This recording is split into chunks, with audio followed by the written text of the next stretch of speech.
السلام عليكم ورحمة الله وبركاته. طلابنا وحبايبنا طلاب الصف الثاني الإعدادي، أهلا ومرحبا بكم طلابنا اللي وحشوني جدا جدا جدا. معاكم مستر محمود صبري السيد من منصة الحصة. أهلا ومرحبا بكم تاني بعودة جديدة مع بداية عام جديد. إن شاء الله في الترم الأول نبدأ بإذن الله تعالى كده ونسمي مع بعض بوحدة جديدة وجميلة خالص. هنبدأ بدرس لذيذ خالص وجميل وهو درس دورية العناصر وخواصها. هنبدأ مع بعض طلابنا الأعزاء بتمهيد جميل خالص كده نبدأ فيه ونجمع ما سبق دراسته في الصف الأول الإعدادي، شوية معلومات عن العناصر، شوية معلومات عن الأعداد الذرية، الذرة، تركيب الذرة. نعمل كده ريفرش مع بعض، نجمع مع بعض كده طلابنا. ركزوا معايا، هنبدأ كده بسم الله تعالى ونقول إيه؟ أول حاجة عايزين نشوف تركيب الذرة، نتذكر كده مع بعض إن إحنا كنا بنقول إن الذرة بتتركب من إيه؟ بيبقى بداخلها نواة بتحتوي على البروتونات والنيوترونات إيه؟ البروتونات الموجبة والنيوترونات المتعددة الشحنة الكهربائية. بيدور حول النواة إلكترونات في حاجة اسمها مستويات إيه؟ الطاقة. يبقى دي عندي الذرة بيبقى في الداخل في حاجة اسمها النواة. النواة دي بتحتوي على البروتونات والنيوترونات وبيدور حوالين النواة إلكترونات في مستويات إيه؟ في مستويات الطاقة. إلكترونات سالبة الشحنة، بروتونات موجبة الشحنة، نيوترونات متعددة الشحنة الكهربائية. وبكده أقدر أقول إن الذرة متعددة الشحنة الكهربائية في الحالة العادية اللي بيكون فيها عدد البروتونات بيساوي عدد الإيه؟ عدد الإلكترونات. ادي ايه تركيب الذره اللي كنا خدناها قبل كده. تمام. خدنا ايه كمان يا مستر؟ كنا خدنا كتابه العنصر الكيميائي زي مثلا الصوديوم او الالومنيوم مثلا. بنكتب ادي الرمز الكيميائي وبيكون معايا عددين موجودين مع العنصر. يسار العنصر في الاعلى موجود العدد الكتلي واسفل يساره العدد الذري. العدد الكتلي ده يضم عدد البروتونات، مجموع البروتونات والنيوترونات، والعدد الذري هو مجموع عدد البروتونات الموجبه الموجوده في نواه ايه؟ الذره. تمام. خدنا ايه كمان يا مستر؟ خدنا الصوديوم ده كان مثلا العدد الذري بتاعه 11. طب انا عايز اوزعه يا مستر، يعني ايه توزيع الكتروني؟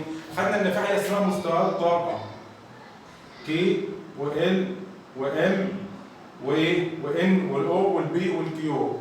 طيب خدنا ان مستويات الطاقه دي بتتوزع فيها الالكترونات، يعني دي مثلا هنقول 2 8 1 وما بيبقاش في ايه هنا بالنسبه للصوديوم، ما بيبقاش في مستوى ايه رابع. طب تعالى كده نشوف بيتم توزيع الالكترونات ازاي يا مستر. هقول لك انه بيتم توزيعها حسب قانون لكل مستوى طاقه على حسب قانون 2 ان ايه تربيع. فمثلا تعالى كده نشوف اول مستوى طاقه الاثنين في الواحد تربيع بيتملى بايه؟ بعدد 2 الكترونات. يبقى بيتشبع مستوى الطاقه الاولاني اهو زي ما شفنا بعدد 2 الكترونات. ومستوى الطاقه الثاني هيبقى 2 في 2 تربيع بعدد 8 الكترونات. الثالث 2 في 3 تربيع هتلاقيه بيتشبع بكام الكترون؟ ال3 9، ال9 في 2 ب 18 ايه؟ الكترون وهكذا. لكن علما بان كل مستوى طاقه لا يتعدى عدد الالكترونات اللي موجوده في مستوى طاقته عن 8. اكتر حاجه عشان يتشبع بيها بتكون ايه؟ 8 ما عدا اول مستوى طاقه بيمتلئ بايه؟ ب2. ده الكلام ده كلته كنا خدناه. كمان كنا خدنا معلومه جميله خالص وهي ان خدنا حاجه اسمها التكافؤ. خدنا التكافؤ ده وقلنا عليه ايه؟ هو عدد الالكترونات التي يكتسبها او تفقدها الذره او تشارك بها مع ذره اخرى اثناء التفاعل الكيميائي. يعني ايه يا مستر؟ يعني مثلا الصوديوم تفاعل مع الكلور. الصوديوم تفاعل مع ايه؟ مع الكلور. الصوديوم ده ايه؟ من الفلزات بيفقد، والكلور من اللافلزات بتعمل ايه؟ بتكتسب. تمام؟ الفلزات قلنا ايه؟ بتفقد يعني ايه؟ يعني بيفقد الكترونات من اخر مستوى طاقه ليه؟ علشان يعمل ايه؟ علشان يكتمل في اخر مستوى طاقه ليه؟ بعد ما كان اخر مستوى طاقه ليه مثلا زي الصوديوم 1 بيفقده، الاسهل انه يفقد، فبيبقى هو عباره عن فلز انه بيفقد ايه؟ الفلزات هي اللي بتفقد، بيكون اخر مستوى طاقه ليها 1 أو 2 أو 3، فهي الفلزات اللي بيسهل عليها وتميل الى فقد ايه؟ الالكترونات من اخر مستوى طاقه ليها علشان تكون ايه؟ مشبعه ومكتمله. ده بالله فلزات زي الكلور العدد الذري بتاعه 17 2 8 7. عدد الالكترونات في اخر مستوى طاقه لو كان 5 أو 6 أو 7 فبيميل الى ايه؟ اكتساب، سهل انه يكتسب احسن ما يفقد. الطاقه اللي هيستخدمها علشان يكتسب هتكون اقل من الطاقه اللي هيستخدمها علشان يفقد، فكده هيعمل ايه؟ هيكتسب الالكترونات في اخر مستوى طاقه ليه؟ علشان يصبح ايه؟ مكتمل، بالظبط كده، عشان يبقى يصبح ايه؟ مشبع. فاثناء التفاعل الكيميائي ده اللي هيفقده الصوديوم هنا بيتحول لحاجه اسمها ايون موجب، وبتحط له ايه؟ التكافؤ بتاعه اللي هو عدد الالكترونات اللي هو ايه؟ اللي هو فقدها. ده بالكلور بيمتلك تكافؤ بيساوي عدد الالكترونات اللي هو ايه؟ اكتسبها. يبقى هنا التكافؤ هو عدد الالكترونات اللي فقدها او اكتسبتها الذره او تشارك بها اثناء التفاعل الكيميائي. وبناء على حته التكافؤ دي جايبينها من ايه؟ ان احنا خدنا معلومه جميله خالص ان في فلزات ولا فلزات، وكمان في حاجه اسمها العناصر الخامله زي النيون اللي اخر مستوى طاقه ليه ماله؟ بيكون ممتلئ بالالكترونات. يبقى العناصر الخامله الغازات الخامله اخر مستوى طاقه ليها بتكون مشبعه، فبالتالي لا تحتاج للدخول في ايه؟ تفاعل كيميائي، لان هي مشبعه، هي مش محتاجه ان هي تدخل في تفاعل ايه؟ كيميائي، ولذلك بنسميها عناصر ايه؟ عناصر خامله. تعالى كده حبايبي الطالب نبص كده ايه مع بعض بعد ما قلنا المقدمه الجميله دي خالص. تعالى نكمل سوا ونخش بعد التمهيد على حته جميله خالص كمان هنتابع فيها، وهي محاولات تصنيف العناصر. نصنف العناصر دي يا مستر، العناصر اللي موجوده الكيميائيه اللي بيتم دراستها واللي تم اكتشافها خلال السنوات بقت كتيره وبيزيد اعدادها، فالعلماء لازم هيبداوا يرتبوها وعايزين يصنفوها. هنرتب وننظم ونصنف ليه يا مستر؟ هقول لك يا حبيبي الطالب، لو جيت على اي حاجه زي مثلا الغرفه الخاصه بيك، عندك مثلا الملابس بتاعتك، لو انت سبت الموضوع بشكل عشوائي والملابس بتاعتك موجوده بشكل عشوائي، وجيت في مره وانت عندك مناسبه مثلا معينه لازم لها طقم معين، ايه اللي هيحصل؟ لو انت داخل والدنيا موجوده بشكل عشوائي مش هتعرف في وقت قليل ان انت تطلع الملابس المناسبه للمناسبه بتاعتك، وبالتالي العشوائيه وعدم النظام ده بيسبب مشكله. انما المفترض لو انت بقى منظم الدولاب بتاعك كده ومنظم الملابس بتاعتك، ايه اللي هيحصل؟ مجرد ان انت هتخش الغرفه بتاعتك وانت عايز طقم معين هيسهل عليك ان انت تطلعه. هكذا برضه في دراسه اي شيء، اي حاجه مع وجود لها اعداد كبيره زي مثلا كده الارقام الحسابيه، عندنا الاعداد بنيجي نصنفها ان في اعداد فرديه وفي اعداد زوجيه وفي جدول ضرب، لازم ان انا ابدا ان انا ايه؟ اصنفه وان انا احط ايه؟ ده جدول ايه؟ الاثنين والثلاثه والاربعه وهكذا. ليه؟ الاعداد والجدول والحسابات محتاج ان انا اصنف، محتاج ان انا ارتب دايما. هكذا المنهج بتاعنا، لو احنا سيبنا المنهج كده من غير ما نهتم بيه وان احنا ايه؟ نبدا نعمل ايه؟ نتابعه ونصنفه وان احنا ايه؟ نذاكره بشكل كويس بحيث ان انا اكون ملم بالمنهج، هعرف اذاكره. هاجي اخر السنه لو انا سايبه بشكل عشوائي كده وما بذاكرش اول باول وما بعملش تدريبات، وان انا كمان ما بذاكرش واصنف، مثلا انا عندي مصطلحات علميه، انا عندي مسائل، انا عندي قوانين، القوانين دي محتاجه ان هي تتحفظ وان انا اكتبها في ايه؟ في جدول لوحدها. يبقى انا كده لو انا ايه؟ حطيت مصطلحات علميه للماده بتاعتي وعملت ليها مسائل واسئله علل، والمسائل دي عملت لها قوانين، قدرت ان انا ابقى شايف المنهج بشكل واضح. ليه؟ انا صنفت ووضحت ايه؟ تصنيفات للايه؟ للمنهج. انما لو انا سايبه بشكل عشوائي والمسائل مش عارف اولها من اخرها والقوانين مش حافظها والمصطلحات العلميه مش عارف اولها من اخرها، هتعرف تلم المنهج؟ هتحس ان المنهج كبير وانت ما انتش عارف تلمه، وبالتالي هتبقى مشكله. وهكذا برضه عندنا هنا العناصر بعد ما زادت خلال السنين وبعد ما كان ايه؟ بيتم اكتشاف العناصر، بدا العلماء يدوروا ان هم يصنفوا العناصر. ده بدأوا يصنفوها، اشتغلوا ان هم يصنفوها بناء على ايه؟ على حسب خواصها. يبقى بايه؟ لسهولة ايه؟ لسهولة دراستها على حسب خواصها، عشان يوجد علاقه ما بين العناصر وخواصها الفيزيائيه والكيميائيه. طيب ايه المحاولات اللي حصلت في ترتيب وتصنيف العناصر؟ هندرس مع بعض في خلال درسنا الجميل دوت 3 محاولات. اول حاجه محاوله ايه؟ العالم مندليف. تاني حاجه محاوله العالم موزلي. تالت حاجه الجدول الدوري الحديث، ويعتبر اللي اكتشف فيه او صنف فيه كمان العالم اللي هو اسمه ايه؟ العالم بور. هنبدا كده مع بعض نسمي الله ونتكلم مع بعض مثلا على اول محاوله وهي للعالم مندليف. ولما بنقول ان هي اول محاوله نقدر نقول ايه؟ ان اول جدول دوري حقيقي كان للعالم مين؟ مندليف. يبقى هنا اهو اول جدول دوري حقيقي للعالم مين؟ مندليف. جميل خالص يا مستر. اول جدول دوري حقيقي بدا معانا ان احنا نقول فعلا جدول موجود اهوت، تمام، في العناصر موجوده متصنفه وفيها ترتيب على حسب الخواص زي ما بنقول ان هم درسوا على حسب الخواص. يبقى يلا بينا، ده اول جدول دوري حقيقي. يبقى اول ما تجيلي تكمل في التدريبات الحصه الجايه وفي التدريبات اللي انا هديها لك عشان تذاكرها وتحل عليها، يبقى هنا ايه؟ اول جدول دوري حقيقي اللي هو بتاع مندليف. ده بالعناصر يا مستر وقتها لما كانوا عايزين يصنفوا كان بقى فيه كام عنصر؟ اكتشفوا كام عنصر يا مستر؟ 67 عنصر.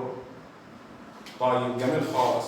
يبقى انا طب هو ازاي صنف يا مستر؟ عارف لما نكون هنا في المجموعه كده مع بعض وابقى عايز اعرف معلومات عنكم، في مثلا كذا واحد اسمه محمد، كذا واحد اسمه محمود، كذا واحد اسمه علي، فرحت جاي عامل ايه؟ جايب كده ايه؟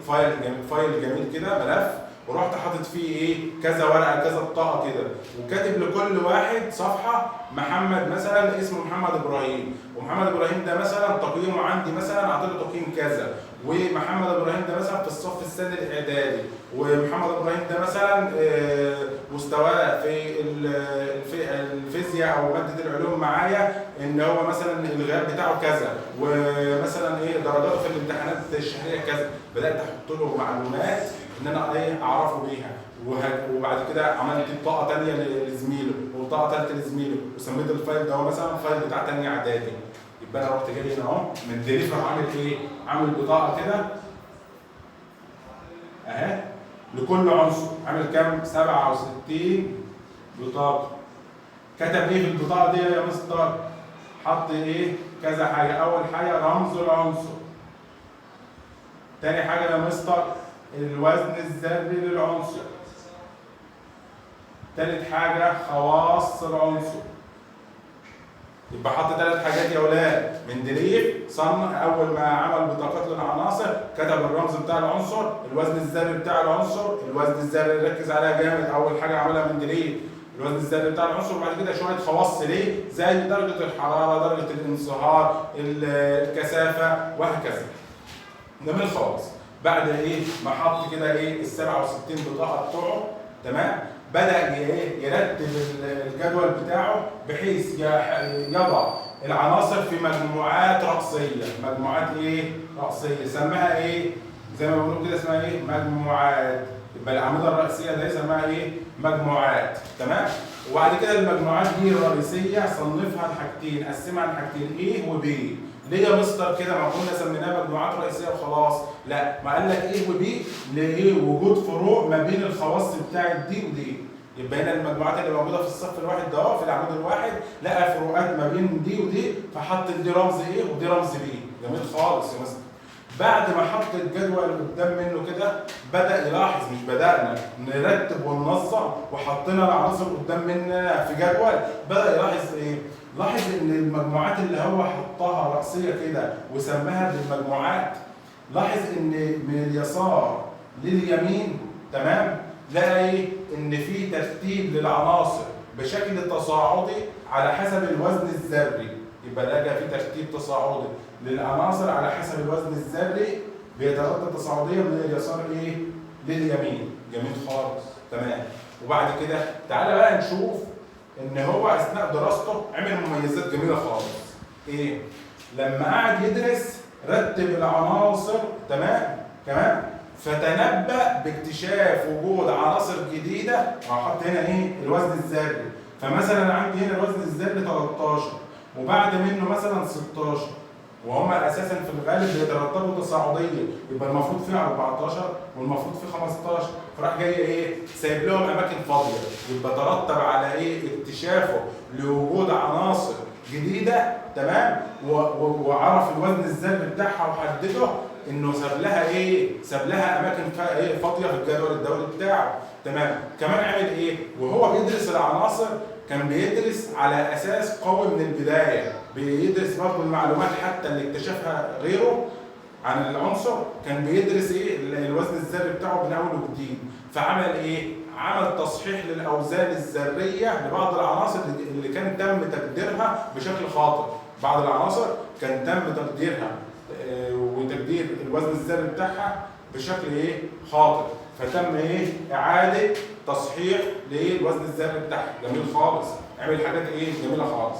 بس في حاله ثانيه وقع فيها وكان لها عيوب. ايه بقى؟ مندليف ده لما جه العالم ده وصنف العناصر زي ما قلنا على حسب ايه؟ الخواص،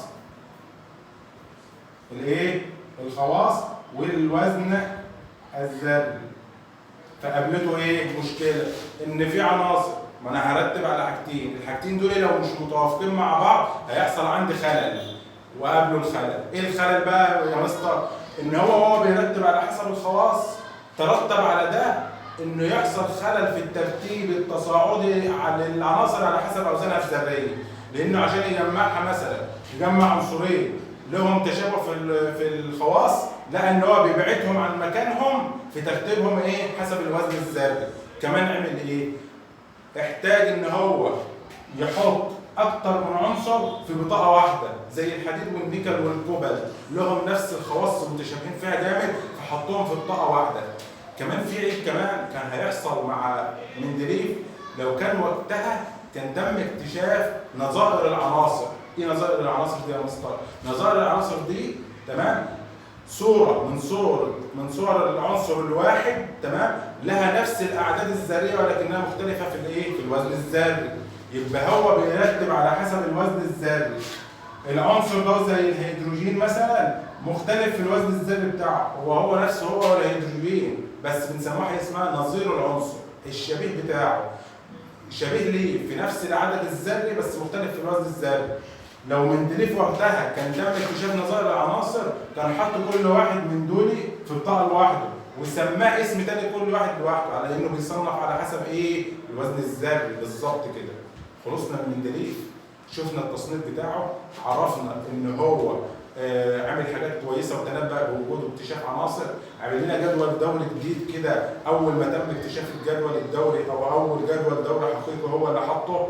كمان قدر ان هو يصحح مقدار الوزن الذري لبعض العناصر اللي كان تم تقديرها خطأ، وعرفنا العيوب بتاعته. جميل. طب عايزين نكمل بقى مع بعض. تعالى كده نروح بعد كده لعالم جميل اسمه رذرفورد. رذرفورد ده عمل ايه؟ اكتشف وجود البروتونات الموجبه الموجوده في نواه ذره العنصر. جميل. ادي ايه؟ حاجه حلوه خالص عملها. جه بعد منه العالم موزلي وراح جاي واطلق على البروتونات الموجبه بقى ده موزلي اطلق على البروتونات الموجبه العدد الذري. جميل خالص. وبعدين عمل ايه؟ عمل موزلي بقى هو اللي هيعمل لنا جدول دوري تاني اهو. بعد ما خلص مندليف دخل موزلي الدراسه بتاعتنا الثانيه. موزلي بقى عمل ايه؟ بعد ما اطلق على البروتونات الموجبه العدد الذري، اسمه مصطلح العدد الذري، راح جاي ودرس حاجه اسمها الاشعه السينيه، واما درسها لقى ان في وجود علاقه قويه ما بين دوريه العناصر، في علاقه لها ما بين ايه؟ في خواصها وما بين العدد الذري. يبقى هنا ايه؟ ان دوريه العناصر بايه؟ بتشترك في خواصها مع العدد الذري وليس اوزانها الذريه. يبقى دوريه العناصر، الترتيب بتاع العناصر، التشابه بتاعها، طريقه التصنيف الافضل ليها هتكون على حسب الخواص بترتبط في الخواص مع العدد الذري وليس اوزانها الذريه. فبدا يرتب ويكون الترتيب معاه هنا ايه؟ ويكون الترتيب معاه صح. فجاء هنا عمك مين؟ مزني، العالم مزني، وراح رتب ايه؟ على حسب الخواص والعدد ايه؟ والترتيب على حسب ايه؟ العدد الذري. فالايه؟ فراح جاي عامل الجدول الدوري، بقى عندك نفس المجموعات اهو، بس هنا بقى ايه؟ الصفوف الافقيه دي اللي سميناها باسم الدورات. لما عمك مندليف سماها باسم الدورات، كان سماها باسم الدورات زي ما سمى الاعمده الرئيسيه باسم المجموعات. ادي المجموعات. الدورات دي لما جينا هنا مع مزدي ورتبنا على حسب الخواص وعلى حسب العدد الذري، لقينا الجدول الدوري ماشي بشكل مظبوط. ادي الايه؟ الخواص في نفس المجموعات، في نفس ايه؟ المجموعات او الاعمده الرئيسيه اللي شبيهه ليها في الخواص، وفي ناحيه الدورات بيتم ترتيب العناصر ترتيبا تصاعديا حسب العدد الذري وطلعت مظبوطه. يبقى احنا كده ايه؟ وصل ان هو يقدر نوصل ان دوريه العناصر لها ايه؟ ارتباط بخواصها بالعدد الذري اكتر من ايه؟ من الاوزان الذريه وليس بالاوزان الذريه. ادي اللي عمله ايه؟ ادي اللي عمله مزدي. جميل؟ جميل. تعالى بقى نكمل مع بعض ونشوف تكمله ان المزدي بعد ايه؟ ما وصل للجدول الدوري اللي حصلنا عليه ده، جاء بعد منه الجدول الدوري الحديث. الجدول الدوري الحديث ده بناء على ايه؟ بناء على ان في عالم اسمه بور اكتشف حاجه اسمها مستويات الطاقه الرئيسيه اللي كنا قلنا عليها، اللي هو ايه؟ الكيو والال والام والان والاو والبي والكيو. تمام؟ والعلماء كمان اكتشفوا حاجه كمان، ان مستويات الطاقه الرئيسيه دي تمام بتمتلئ بعدد من مستويات الطاقه الفرعيه. تمام؟ بتمتلئ بعدد من مستويات الطاقه الفرعيه بتبقى ايه؟ موجوده فيها، وبيتم توزيع عليه العناصر ايه؟ عدد الالكترونات ايه؟ بناء على كده. يبقى هنا كل مستوى طاقه ايه؟ رئيسي فيه عدد من مستويات الطاقه اللي ايه؟ الفرعيه. وراح جاي بقى العالم بور هنا وراح عامل الجدول الدوري الحديث، او وصلنا للجدول الدوري الحديث اللي احنا موجودين عليه حاليا. تمام؟ بعد طبعا سنوات كان كل ايه؟ مع زياده او مرور السنين كان بيتم اكتشاف عدد من العناصر جديده، فوصلنا للجدول الدوري الحديث اللي فيه 118 عنصر. 92 عنصر منهم موجودين في القشره الارضيه، والباقي تم اكتشافهم او بيتم تحضيرهم معمليا. تمام؟ تمام. تعالى كده نجمع الدنيا اللي احنا خدناها دي. احنا خدنا ان العالم مندليف صنف العناصر على حسب الخواص والوزن الذري، على اساس ان هو كان شايف ان هي مرتبطه باوزانها الذريه. جه بعد كده العالم مزني وقال لا، ده بترتبط بالعدد الذري. يبقى مزني صنف وعمل الجدول الدوري الحديث بتاعه على حسب العدد الايه؟ الذري.